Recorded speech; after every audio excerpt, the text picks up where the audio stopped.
Hey guys, I'm Amrita Agrawal from Amrita Agrawal Coaching Center. आप सबको SSC CPO के maths के previous question सब एक जगह मिल सकें, इसके लिए मैंने एक प्लेलिस्ट बनाया है जिसमें अभी तक जितने भी मैंने एसएससी सीपीओ के मैथ्स के प्रीवियस क्वेश्चंस दिए हैं और आगे दूंगी, उन सब की लिंक उस प्लेलिस्ट में मिलेगी। और प्लेलिस्ट की लिंक मिलेगी आपको आई बटन पे और डिस्क्रिप्शन बॉक्स में। आपको आई बटन पे और डिस्क्रिप्शन बॉक्स में एसएससी दिल्ली पुलिस के मैथ्स के प्रीवियस क्वेश्चंस की प्लेलिस्ट की लिंक मिलेगी और एसएससी सीजीएल टीयर 2 के मैथ्स के प्रीवियस क्वेश्चंस के प्लेलिस्ट की लिंक भी मिलेगी। तो अगर आप इंटरेस्टेड हो तो इसकी प्लेलिस्ट में जाकर के एक बार आप चेक कर सकते हैं। अभी मैं आपके लिए एसएससी सीपीओ 13 दिसंबर 2019 शिफ्ट फर्स्ट में आया हुआ ये क्वेश्चन लेके आई। क्वेश्चन है, to chords AB and CD of a circle intersect each other at P internally. If AP is equal to 3.5 cm, BC is equal to 5 cm and DP is equal to 7 cm, then what is the measure of PB? कह रहा है कि एक circle है जिसमें दो chords A B and C D एक दूसरे को इंटरनली पी पॉइंट पे इंटरसेक्ट करते हैं। आपको ए पी की दूरी, सी पी की दूरी और डी पी की दूरी दे के रखा है। आपसे कह रहा है कि पी बी की दूरी बताइए क्या होगी। इस तरीके के क्वेश्चन एसएससी अपने एग्जाम में बहुत ज़्यादा पूछता है। सिर्फ सीपीओ के लिए इम्पोर्टेंट नहीं है, सीपीओ के लिए तो ये इम्पोर्टेंट है ही, लेकिन एसएससी के कोई भी कॉम्पिटिटिव एग्जाम में ऐसे क्वेश्चन बहुत ज़्यादा पूछे जाते हैं, जिसमें कि होता है कि दो कॉर्ड्स एक दूसरे को इंटरनली इंटरसेक्ट कर रहे हैं और एक कंडीशन होती है जिसमें कि दो कॉर्ड्स एक दूसरे को एक्सटर्नली इंटरसेक्ट कर रहे हैं। तो इस पे बेस्ड क्वेश्चन बहुत ज़्यादा पूछे जाते हैं जिसे सेकंड्स में सॉल्व किया जा सकता है with the help of formula.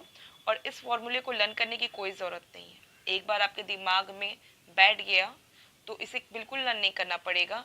आप सिर्फ उसका एक फिगर है, जैसे आप ये दो फिगर देख रहे हैं ना, ये दो फिगर अगर आप दिमाग में बैठा लेंगे तो आप खुद ही उसको क्रिएट कर लेंगे फॉर्मूले को और सेकंड्स में उसकी वैल्यू फाइंड आउट कर लेंगे।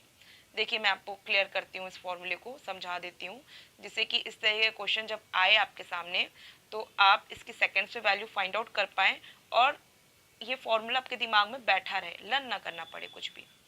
देखिए होता क्या है कि दो ही कंडीशन हो सकती है दो कॉर्ड्स के साथ, या मतलब तीन कंडीशन हो सकती है। पैरेलल होने की भी कंडीशन है, बट पैरेलल होने की कंडीशन में तो कॉर्ड्स इंटरसेक्ट नहीं करेंगे। कॉर्ड्स एक दूसरे को दो कंडीशन में इंटरसेक्ट करते हैं, एक इंटरनली इंटरसेक्शन होता है इनका और एक होता है एक्सटर्नली इंटरसेक्शन। ठीक है, इसी पे बेस्ड क्वेश्चन अक्सर पूछे जाते हैं आपसे। तो देखिए आप ध्यान ये दीजिए कि कॉर्ड है ये ए बी, ये कॉर्ड है डी सी। ठीक है, कॉर्ड का ये एंड पॉइंट ए बी का ये ए और बी है, डी सी का ये सी है और डी है। ठीक, इंटरसेक्शन एल पॉइंट पे हुआ है। ठीक है, अब आपको क्या करना है, इस कॉर्ड का ये जो एंड पॉइंट बी है, बी से एल की दूरी लीजिए, मीन्स ये दूरी मल्टीप्लाई करिए यही कॉर्ड के ये जो दूसरा एंड पॉइंट है ए से एल की दूरी, इसका इन दोनों का आपस में मल्टीप्लाई कर दीजिए। फिर क्या करिए कि ये दूसरा कॉर्ड है ना जिसका ये एंड पॉइंट सी है, सी से एल की दूरी, इसे कर दीजिए यही कॉर्ड के ये एंड पॉइंट डी से एल की दूरी को। बस इसको इसके साथ मल्टीप्लाई करिए, इसको इसके साथ मल्टीप्लाई करिए और कर दीजिए दोनों को आपस में बराबर। क्वेश्चन आप पे इसी पे बेस्ड पूछेगा। इस तरीके से क्वेश्चन आएंगे आप आराम से, जैसे कि यहाँ से यहाँ तक की दूरी दे दिया, आपसे ये दूरी पूछ रहा है तो जाहिर सी बात है यहाँ से यहाँ तक की दूरी इंटू यहाँ से यहाँ तक की दूरी इक्वल होगा सी से एल तक की दूरी और होगा इंटू डी से एल तक की दूरी, जैसा कि आप ये फॉर्मूले में देख रहे हैं। बट ये फॉर्मूला लर्न करने की कोई ज़रूरत नहीं, सीक्वेंस को दिमाग में बैठाइए कि क्या है, क्या पैटर्न क्या है। यहाँ पे भी वही कंडीशन काम कर रही है, तो एक्सटर्नली था, इजिली हो गया। फिर से एक बार बता दूँ, ये इंटू ये इज इक्वल टू ये इंटू ये।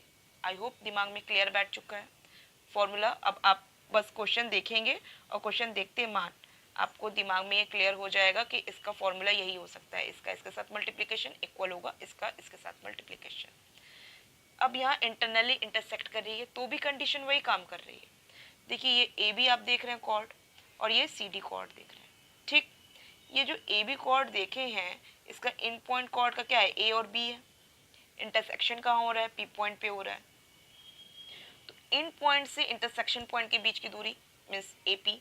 ध्यान दीजिए ये कॉर्ड के एंड पॉइंट से इंटरसेक्शन पॉइंट के बीच की दूरी मीन्स ए पी इंटू इसी कॉर्ड के इस एंड पॉइंट से इंटरसेक्शन पॉइंट के बीच की दूरी into B P, A P into B P equal होगा इस दूसरे कॉर्ड को देखिए, इसका एंड पॉइंट क्या है सी, सी से पी की दूरी सी पी इंटू इसी कॉर्ड के ये जो एंड पॉइंट है डी, डी से पी की दूरी डी पी। मीन्स क्या हुआ, ये इंटू ये इज इक्वल टू ये इंटू ये। दिमाग में एक बैठा लीजिए कि जहाँ पे भी इंटरसेक्शन हो, बस हमें करना क्या है कि इस कॉर्ड का जो एंड पॉइंट है उससे इंटरसेक्शन के पॉइंट के बीच की दूरी को लेना है। सेम कॉर्ड का पहले लेंगे, सेम कॉर्ड के दोनों एंड पॉइंट का, और उन्हें आपस में मल्टीप्लाई करेंगे। फिर इक्वल दिखाएंगे हम दूसरे कॉर्ड के लिए। मीन्स पहले ये कॉर्ड के लिए क्लियर कर लिया मल्टीप्लाई करके, और फिर अब दूसरे कॉर्ड के लिए यहाँ पे करेंगे। ठीक है, आई होप सबको क्लियर है। और मैं समझती हूँ कि अब दिमाग में आपको फॉर्मूला बैठ चुका है। तो अब जब दिमाग में बैठ चुका है तो उसे वर्डिंग के थ्रू लेने की अब कोई ज़रूरत नहीं है, क्योंकि यहाँ पे आपको ये दूरी ये दूरी ये दूरी और ये दूरी दे के रखा है। इसका मतलब क्या है, इसका मल्टीप्लिकेशन इक्वल है इसके मल्टीप्लिकेशन के, और क्योंकि मुझे ये दूरी फाइंड आउट करनी है, इसका मतलब मुझे क्या करना होगा, इन दोनों के मल्टीप्लिकेशन को इससे करना होगा डिवाइड।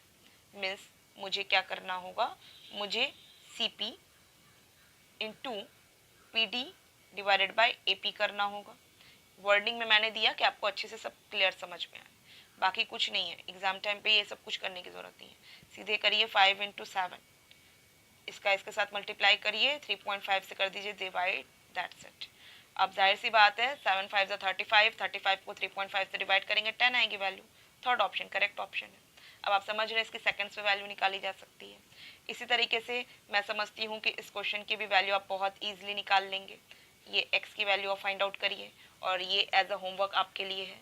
तो मैं उम्मीद करती हूँ कि आप इसी तरीके से सेकंड्स में इसकी वैल्यू भी निकाल करके मुझे कमेंट बॉक्स में देंगे। तो आई होप आपको सारे पॉइंट्स क्लियर हैं। किसी को अगर कोई डाउट लगता है तो आप मुझे कमेंट बॉक्स में दीजिएगा, मैं क्लियर करूँगी। आपको अगर वीडियो पसंद आया है तो इसे लाइक कीजिए।